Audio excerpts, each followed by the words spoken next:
साल 1876 में जब साउथ इंडिया में भयंकर अकाल पड़ा, तब खाने की कमी तेजी से बढ़ने लगी। इस दौरान अनाज मौजूद था और ब्रिटेन भेजा जा रहा था, जबकि यहां के लोग खाने की कमी झेल रहे थे।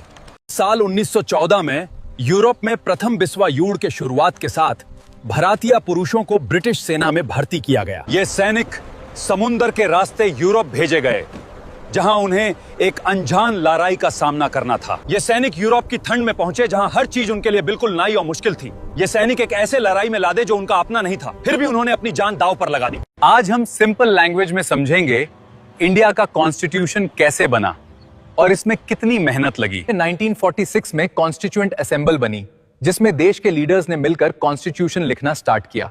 यह काम आसान नहीं था। इस प्रोसेस में सबसे इंपॉर्टेंट रोल था डॉक्टर भीमराव अंबेडकर जी का, जिन्हें कॉन्स्टिट्यूशन का आर्किटेक्ट कहा जाता है। यह सिर्फ एक किताब नहीं, यह भारत का बैकबोन है। 26 जनवरी 1950 को इसे ऑफिशियली लागू किया गया और इंडिया एक डेमोक्रेटिक और रिपब्लिक नेशन बना। 18 मई 1974 राजस्थान के पोखरण डेजर्ट में इंडिया ने दुनिया को बिना बताए एक ऐसा एक्सपेरिमेंट किया जिसे नाम दिया गया स्माइलिंग बुद्धा। इस मिशन को इतनी सीक्रेसी में रखा गया था कि सिर्फ कुछ ही लोग जानते थे। लीड कर रहे थे होमी सेतना और राजा रमन्ना, और पूरा ऑपरेशन इंडियन आर्मी के अंडर चला रहा था। सुबह 8:05 न्यूक्लियर डिवाइस को जमीन के अंदर डेटोनेट किया गया और कुछ ही सेकंड्स में एक पावरफुल एक्सप्लोजन ने डेजर्ट को हिला दिया। यह था इंडिया का पहला सक्सेसफुल न्यूक्लियर टेस्ट, जिसे ऑफिशियली पीसफुल न्यूक्लियर एक्सप्लोजन कहा गया, लेकिन इसका इंपैक्ट पूरी दुनिया ने महसूस किया। ब्रिटिश राज्य के दौरान इंडिया से लगान के रूप में विशाल मात्रा में धान इकट्ठा किया जाता था। ये इकट्ठा किया गया धान समुद्र के रास्ते ब्रिटेन भेजा जाता था, जहां से एम्पायर की अर्थव्यवस्था को मजबूत किया जाता था। इस प्रक्रिया के कारण भारत में पैसों की कमी बढ़ती गई और आम लोग गरीबी और संकट का सामना करते रहे। आज हम सिंपल लैंग्वेज में समझेंगे लोकसभा और राज्यसभा में क्या डिफरेंस है। सबसे पहले बात करते हैं लोकसभा की।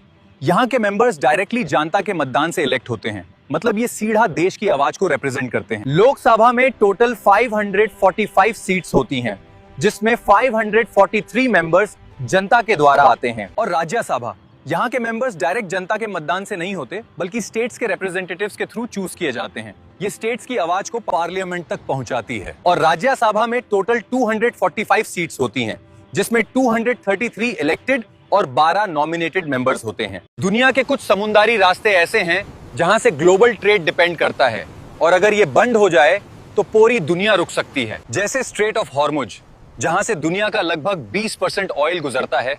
यहां टेंशन का मतलब ग्लोबल क्राइसिस। 2021 में सुएज कनाल में एक शिप अटक गया था और सिर्फ एक ब्लॉकेज ने पूरी दुनिया के ट्रेड को रोक दिया। हर दिन $बिलियन का नुकसान हुआ। मलाक्का स्ट्रेट दुनिया के सबसे बिजी रूट्स में से एक, जहां हजारों शिप्स रोज गुजारते हैं। पैनामा कनाल, जहां शिप्स को पानी के साथ ऊपर उठाया जाता है जैसे एक वाटर एलिवेटर। ये सिर्फ रास्ते नहीं, बल्कि दुनिया की इकोनॉमी की लाइफलाइन है। आज साल 1834 है। ब्रिटिश साम्राज्य ने एक नई योजना शुरू की। कॉन्ट्रैक्ट के नाम पर भारतीयों को अफ्रीका और फिजी भेजना शुरू किया, बेहतर जिंदगी के नाम पर। इन्हें कहा गया है कि यह सफर उन्हें नई जिंदगी देगा, लेकिन असल में ये जहाज उन्हें एक ऐसी जिंदगी की तरफ ले जा रहा है जहां से वापस आना मुश्किल है। अफ्रीका और फिजी आने के बाद कॉन्ट्रैक्ट के तहत इन मजदूरों को रोज 10 से 12 घंटे काम करना होता है। कम वेतन और कॉन्ट्रैक्ट तोड़ने पर दंड निश्चित है। 1834 से लेकर कई सालों तक बहुत सारे भारतीयों अच्छे जिंदगी के नाम पर विदेश भेजा गया, लेकिन वहां उनकी जिंदगी कठोर नियमों में ही सिमट कर रह गई। ये चाइना है। मैं हूँ शेननोंग। आज कुछ अजीब हुआ। मेरे सामने सिर्फ गर्म पानी रखा था और अचानक ये पत्ते इसमें गिर गए। मैंने जब इसे पिया तो इसका स्वाद और खुशबू ऐसा था जैसे प्रकृति ने मुझे एक नई शक्ति दी हो। शुरू में सिर्फ राजमहल तक सीमित थी, लेकिन धीरे धीरे ये चाइना के हर घर तक पहुंच गई। ये छोटी सी डिस्कवरी चाइना से शुरू हुई और धीरे धीरे यूरोप और पूरे दुनिया तक पहुंची। ये भूमि विशाल है, पर इसका कोई सटीक नक्शा नहीं, और बिना नक्शे के इस पर शासन करना असंभव है। आज साल 1802 है और मेरा नाम विलियम लैम्पटन है। मुझे इस पूरे देश का नक्शा बनाने की जिम्मेदारी दी गई है। इस भूमि का एक एक इंच नापा जा रहा है। अब साल 1830 है और मैं जॉर्ज एवरेस्ट हूँ। ये जिम्मेदारी अब मेरे हाथों में है। इन खतरनाक पहाड़ों में भी हर ऊंचाई नापी जा रही है। साल 1843। सालों की मेहनत के बाद ये तस्वीर अब साफ हो रही है। ये साल 1860। कलकत्ता का शहर है। गालियां और नादियां साफ नहीं हैं। लोग मुश्किल से जी रहे हैं। अब समय है कि हम शहर को सुधारें और लोगों के लिए बेहतर बनाएं। हमने पूरे शहर का प्लान तैयार कर लिया है। हर गाली, हर नादी और हर बाजार को सुधारने का समय है। अब शहर के रास्ते साफ हो रहा है, हर कामगार ध्यान से काम कर रहा है ताकि कलकत्ता का हर कोना अब स्वच्छ और सुरक्षित हो। लोगों को समझाया गया है कि हर व्यक्ति का फर्ज है कि वो सफाई पालन करे, वरना दंड दिया जाएगा। अब कलकत्ता के स्ट्रीट साफ हैं। ये हमारी प्लानिंग और मेहनत का परिणाम है। एक वक्त था जब एक डॉक्यूमेंट की कॉपी बनना इतना आसान नहीं था। हर पेज को या तो हाथ से लिखना पड़ता था या फिर कार्बन पेपर यूज करना पड़ता था। आज साल 1938 है। मेरा नाम चेस्टर कार्लसन। मैं चाहता हूं कि डॉक्यूमेंट्स की कॉपी बनाना आसान हो। हर इंसान बिना मुश्किल के एक ही पेपर की कई कॉपीज बना सके। जब ये मशीन मार्केट में आई, इसका दाम $3000 था। इतना महंगा कि खरीदना ही नहीं चाहता था। फिर इसे रेंट पर दिया गया। हर कॉपी पर कुछ सेंट्स देना होता था और धीरे धीरे ये हर ऑफिस की जरूरत बन गई। मेरा नाम पीटर हेनलाइन है और साल 1510 में मैंने दुनिया को पहली पोर्टेबल घड़ी दिया। मैं न्यूरमबर्ग में एक नई सोच पर काम कर रहा था, एक ऐसी घड़ी जो स्प्रिंग से चले और इंसान के साथ कहीं भी जा सके। और फिर मैंने बना ली दुनिया की पहली पोर्टेबल घड़ी, एक स्प्रिंग से चलने वाली मशीन जो अब टाइम को मेरे हाथ में ले आई थी। साल 1827 मसूरी के इन पहाड़ों को पहली बार व्यवस्थित रूप से बसाया जा रहा है। ये ठंडी जलवायु अंग्रेज अधिकारियों के लिए एक ठिकाना बन रही है। साल 1835 तक मसूरी एक मेजर हिल स्टेशन बन चुका है। यहाँ से हमारा एडमिनिस्ट्रेशन चलता है और पूरे रीजन पर अपना कंट्रोल मेंटेन करते हैं। साल 1845 मसूरी अब पूरी तरह डेवलप हो चुका है। ये पहाड़ी शहर अब ब्रिटिश राज का एक इंपॉर्टेंट हिस्सा बन गया है। ये पर्सिया है, हम इसे जलाबिया कहते हैं। हम इसे तेल में तल कर शहद में डुबोते हैं। अरब देशों में जब ये मिठाई पहुंची तब इसे खास मौकों और त्योहारों पर बनाया जाता था और तलने के बाद शहद या चाशनी में डुबोकर खाया जाता। जब हिंदुस्तान ये मिठाई आई तब इसे जलेबी नाम मिला और अब इसे शहद की जगह गर्म चीनी की चाशनी में डुबोकर बेचा जाने लगा। सन 1800 से पहले जहाज सिर्फ लकड़ी के होते थे और तूफानों में अक्सर टूट जाया करते थे। साल 1830 में एक ब्रिटिश इंजीनियर ने सोचा, क्या जहाज सिर्फ लकड़ी के ही क्यों हो? क्या इन्हें लोहे से नहीं बनाया जा सकता? साल 1843 दुनिया ने पहली बार देखा लोहे से बना आधुनिक जहाज SS ग्रेट ब्रिटेन। यहीं से समुद्री इतिहास बदल गया। साल 1920 युद्ध तो खत्म हो गया, लेकिन ये नई परेशानी शुरू हो गई है। लोग ऐसे ही सीमाएं पार कर रहे हैं। किसी के पास सही पहचान नहीं है, कोई कुछ भी बन के जा सकता है अगर ऐसे ही चलता रहा। फिर फाइनली सोल्यूशन मिल ही गया। साल 1921 फ्रांस और ब्रिटेन ने एक नया सिस्टम स्टार्ट किया। अब हर इंसान के पास एक छोटा सा बुकलेट होगा। इसमें उसका नाम, उसकी डिटेल्स और उसकी फोटो भी होगी। अब कोई भी अपनी पहचान छुपाकर कहीं नहीं जा सकता। साल 1922 आते आते सब बदल गया। अब हर आदमी सीमा पर करने से पहले अपना पासपोर्ट दिखाता है। यही उसकी पहचान है। मेरा नाम स्काइलर व्हीलर है और 1880 के दौर में लोग गर्मी से राहत पाने के लिए सिर्फ हाथ से चलने वाले पंखों पर निर्भर थे। तब मैंने सोचा, अगर बिजली से मशीन चल सकती है तो क्या हवा को भी बिजली से चलाया जा सकता है? आज साल 1882 है और मैंने पहला इलेक्ट्रिक पंखा बना लिया है जो बिजली से खुद हवा पैदा करता है। यह सिर्फ एक मशीन नहीं है, बल्कि इंसान की जिंदगी को ठंडक और आराम देने वाला एक नया युग है। साल 1864 में शिल्लोंग एक छोटी पहाड़ी बस्ती थी जहां हमने ब्रिटिश एडमिनिस्ट्रेशन का पहला आउटपोस्ट बनाया। यहां की ठंडी हवा और पहाड़ी रास्ते ब्रिटिश ऑफिसर्स के लिए आइडियल हिल स्टेशन है। 1866 से 1864 तक हमने शिल्लोंग में ऑफिसेस और स्कूल्स बनाए ताकि गवर्नेंस और शिक्षा दोनों कायम हो। 1880 में यहां टी गार्डन्स बनाया गए और शिल्लोंग एम्पायर के लिए एक इकोनॉमिक हब बन गया।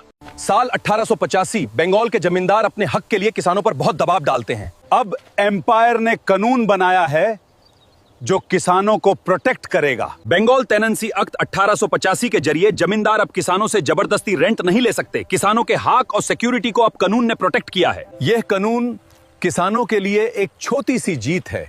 मैं गैलीलियो हूं और मैंने देखा है कि पृथ्वी नहीं, सूरज इस ब्रह्मांड का केंद्र है। साल 1633 में जब मैंने ये कहा कि पृथ्वी नहीं बल्कि सूर्य केंद्र में है, मेरे विचारों को गलत ठहराया गया और मुझे चुप रहने का आदेश दिया गया। साल 1633 में मुझे अपने ही विचारों के लिए सजा दी गई और घर में कैद कर दिया गया। साल 1642 में जब मेरी जिंदगी अपने अंत के करीब थी, मैंने जाना कि सच को देर से ही सही लेकिन स्वीकार जरूर किया जाता है। मैं आइजैक न्यूटन हूं। मैंने प्रकृति के नियमों को समझने की कोशिश की और गुरुत्वाकर्षण का सिद्धांत दिया। इस सेब ने मुझे सोचने पर मजबूर किया, क्यों हर वस्तु नीचे गिरती है। तब मैंने समझा, एक अदृश्य शक्ति हर चीज को पृथ्वी की ओर खींचती है। जिसे मैंने गुरुत्वाकर्षण कहा। मैंने प्रकृति के नियमों को शब्द दिए, लेकिन असली शक्ति सवाल पूछने में है। क्या कोयला से पेट्रोल बनाया जा सकता है?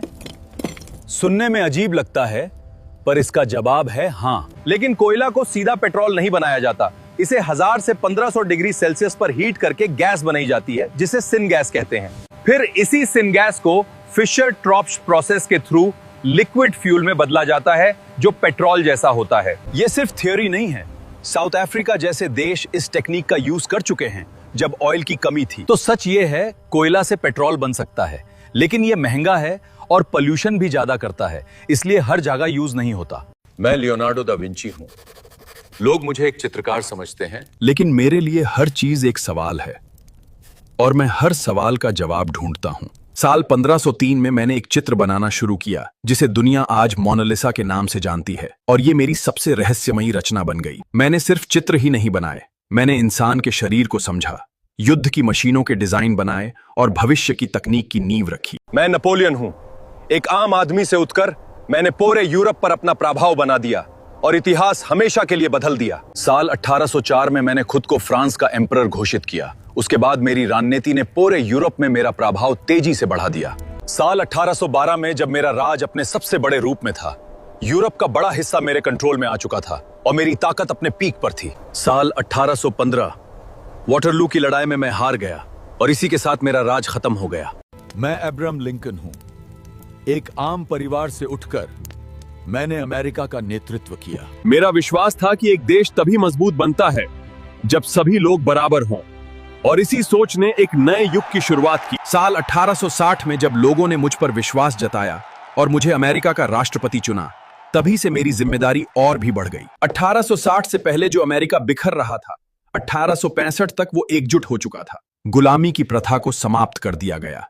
इसी के साथ अमेरिका ने एक नए और मजबूत युग में प्रवेश किया। साल 1905 है। ये लोग अपनी चरखा से कापरा बना रहे हैं और ब्रिटिश के इंपोर्टेड कापरे को इग्नोर कर रहे हैं। ये बिल्कुल एक्सेप्टेबल नहीं है। हर थ्रेड और चरखा यहाँ लोकल रेजिस्टेंस का हिस्सा बन चुका है और हमारी अथॉरिटी को चैलेंज कर रहा है। अगर ये कंटिन्यू रहा तो हमारा ट्रेड और कंट्रोल दोनों खतरे में पड़ जाएगा।